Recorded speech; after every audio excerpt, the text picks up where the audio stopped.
Hello student, welcome to আড্ডা 24/7 WBCS topper official YouTube চ্যানেলে প্রত্যেককে স্বাগত। আজকে তোমাদের কাছে বা তোমাদের সামনে যে বিষয়টিকে তুলে ধরবো সেটি গতকালে তোমরা অনেকেই হয়তো লক্ষ্য করেছো বা শুনে ফেলেছো। সেটি হচ্ছে অলরেডি পিএসসির অফিসে ডেপুটেশন কিন্তু জমা পড়ে গেছে এবং সেই ডেপুটেশন থেকে কোন কোন বিষয়গুলো উঠে এলো সেগুলোই আজকে তোমাদের সঙ্গে আলোচনায় বসবো এই সেশনে।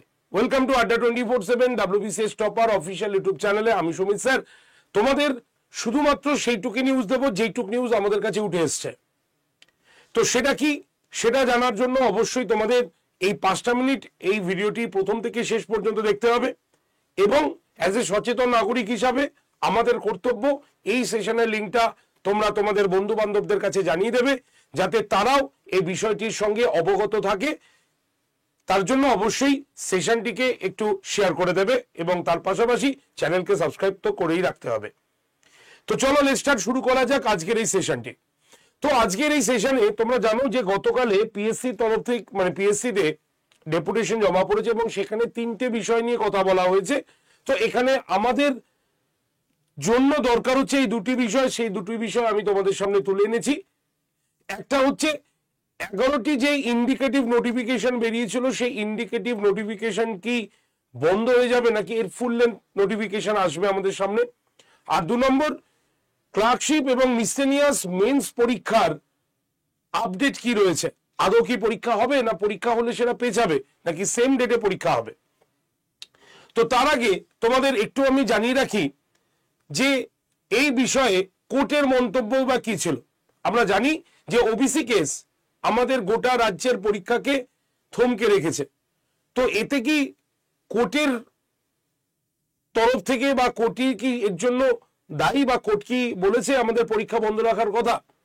তো সেই হিসাবে 12 তারিখের একটি কন্টেম্প ম্যাটারে শ্রী রাজশেখর মান্ত্রা মহাশয় এটি কিন্তু অবশ্যই জানিয়েছেন যে এই ওবিসি কেস সংক্রান্ত যে বিবাদ সেটি 2012 সালেই কিন্তু শুরু হয়েছিল, কিন্তু এর আগে 2010 সালে কিছু রোস্টাল পয়েন্ট ছিল যেই পয়েন্টে বলা হয়েছিল যে সেই রোস্টাল মেনে যদি ইডব্লিউএস দের যুক্ত করে পরীক্ষা নেওয়া যেত তাহলে কোনো রকম অসুবিধা থাকার কথা ছিল না। অর্থাৎ এক কথায় কোর্ট থেকে এটাই বলা হয়েছে যে রাজ্যে পরীক্ষা হচ্ছে না বলে এর দায়িত্ব বা এর দোষারোপ কোর্টের ওপরে কোনো মতেই করা যাবে না। কারণ কোর্ট কিন্তু একবারও জন্য বলেনি যে আপনারা পরীক্ষা স্থগিত করে দিন, পরীক্ষা বন্ধ রাখুন। কোর্ট কিন্তু এই কথাটি বলেনি। তো সেই ক্ষেত্রে কোর্টের বক্তব্য হচ্ছে যে যে রোস্টাল গুলো ছিল সেগুলোকে মেনে যদি পরীক্ষা নেওয়া যায় তাহলে কোনো রকম অসুবিধা কিন্তু থাকার কথা নয়। তাহলে এক্ষেত্রে কোর্ট কিন্তু পরিষ্কারভাবে এই কথাটি বলে দিল যে এর জন্য কোর্টকে কোনো রকম ভাবে দায়বদ্ধ বা তার উপরে দোষারোপ করা যাবে না। তাহলে এবার পয়েন্ট হচ্ছে এই যে 11টি আমরা গত বছরই যে পরপর একাধিক ইন্ডিকেটিভ নোটিফিকেশন গুলো পেয়েছি, সেই ইন্ডিকেটিভ নোটিফিকেশন গুলোর আদৌ কি কোনো ভবিষ্যৎ আছে, আদৌ কি এর কোনো ফুল লেন্থ নোটিশ আসবে আমাদের সামনে। সেই তরফে পিএসসি নাকি জানিয়েছে, যারা ডেপুটেশন দিতে গিয়েছিলেন তাদের কাছে জানিয়েছেন যে পিএসসির এই ক্ষেত্রে কোনো রকম অসুবিধা কিন্তু নেই, কিন্তু সরকারের তরফ থেকে পরিষ্কার তাদেরকে এই নিয়োগ বা এই নোটিফিকেশন বার করতে নিষেধাজ্ঞা জারি করেছে।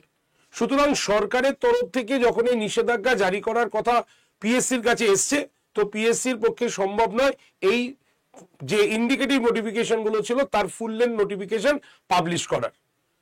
এবং এতে তাদের বক্তব্য, সরকারের তরফের বক্তব্য হচ্ছে যদি এর ফুল নোটিফিকেশন বেরিয়ে যায় তাহলে যখন পরীক্ষা হবে আবার সুপ্রিম কোর্টের সেই লাস্ট জাজমেন্টের ওবিসি কেসের জাজমেন্টের উপরে বেস করে হয়তো তাদেরকে পরীক্ষার সবকিছু চেঞ্জ করতে হতে পারে। অর্থাৎ মানে 100 রোস্টাল অ্যামেন্ডমেন্ট তাদেরকে করতে হবে। এর জন্যই রাজ্য সরকারের তরফ থেকে বা সরকারি তরফ থেকে পিএসসি কে পরিষ্কার জানানো রয়েছে যে কোনো রকম নোটিফিকেশন ফুল লেন্থ নোটিফিকেশন বের করা যাবে না। তাই এর থেকে অনুমান করা যেতে পারে যে পিএসসির সদিচ্ছা থাকলেও কিন্তু সরকারের প্রেসারে বা সরকারের অনুমতি না থাকার দরুন তারা কিন্তু নোটিফিকেশন পাবলিশ করতে পারছে না বলেই আমরা কিন্তু জানতে পেরেছি গতকালের ডেপুটেশন থেকে। তবে এর পাশাপাশি এটাও কিন্তু ইঙ্গিত করা রয়েছে যে তারা যে ডেপুটেশন জমা দিয়েছেন সেটা অলরেডি খুব তাড়াতাড়ি পৌঁছে যাবে হচ্ছে সেক্রেটারি মহাশয়ের কাছে, তারা আলোচনা বিবেচ্য করবেন এবং সে বিষয়ে তারা পরবর্তী পদক্ষেপে জানাবেন। তবে যারা ডেপুটেশন দিতে গেছেন তাদের বক্তব্য হচ্ছে যে দেখো যে পিএসসির একটি পরীক্ষা ফুল মানে একদম নোটিফিকেশন থেকে শুরু করে মেন্স হয়ে ইন্টারভিউ হয়ে জয়েনিং করতে গিয়ে টোটালি মোটামুটি 1.5 থেকে 2 বছরের এক একটা পরীক্ষার সময় লাগে। তো সেই ক্ষেত্রে প্রিলিমস পরীক্ষার নিয়ে মানে নেওয়া হলেও কোনো অসুবিধা নেই যতক্ষণ না পর্যন্ত তোমার রেজাল্ট আউট হবে। তো প্রিলিমস নেওয়া যেতেই পারে, রেজাল্ট আউটের ক্ষেত্রে সেটা সমস্যা হতে পারে। তবে যদি 2010 সালের সেই রোস্টার পয়েন্টগুলোকে মেনে নিয়োগ করা যেতে পারে বা রেজাল্ট বেরোনো যেতে পারে তাহলে কোনো রকম ভাবে অসুবিধা নেই। তাহলে আপনারা পরীক্ষা নিচ্ছেন না কেন? সেই হিসাবে পিএসসির চেয়ারম্যানের কাছে ডেপুটেশন জমা পড়েছেন এবং তাতে তারা কি চিন্তা ভাবনা নিচ্ছেন বা কি চিন্তা ভাবনা এগোচ্ছেন সেটা আমাদের সময় সাপেক্ষর বিষয়, সেটা আমরা পরে জানতে পারবো। 2 নম্বর যে বিষয়টি সেটি হচ্ছে ক্লার্কশিপ এবং মিসলেনিয়াস মেন্সের কথা।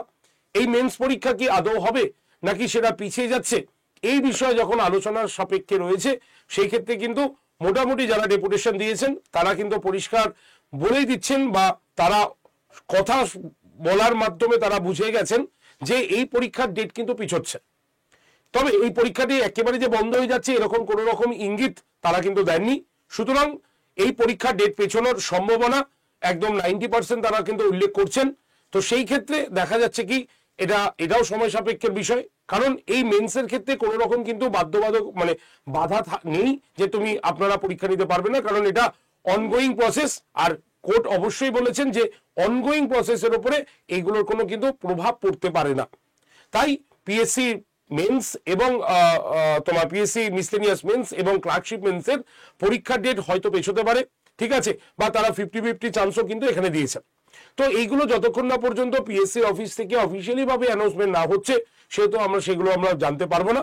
তবে এই কথাটা অবশ্যই তোমাদের জানাবো বা বলতে চাইবো যে যারা ক্লার্কশিপ মেন্স বা মিসলেনিয়াস মেন্সের জন্য প্রস্তুতি নিচ্ছ বা তারা যারা পড়াশোনা করছো তারা পড়াটা কাইন্ডলি থামিয়ে দিও না, তোমরা কন্টিনিউশন ভাবে চলো, কারণ 1 মাস বা 2 মাসে এই জিনিসটা তোমরা তৈরি করতে পারবে না।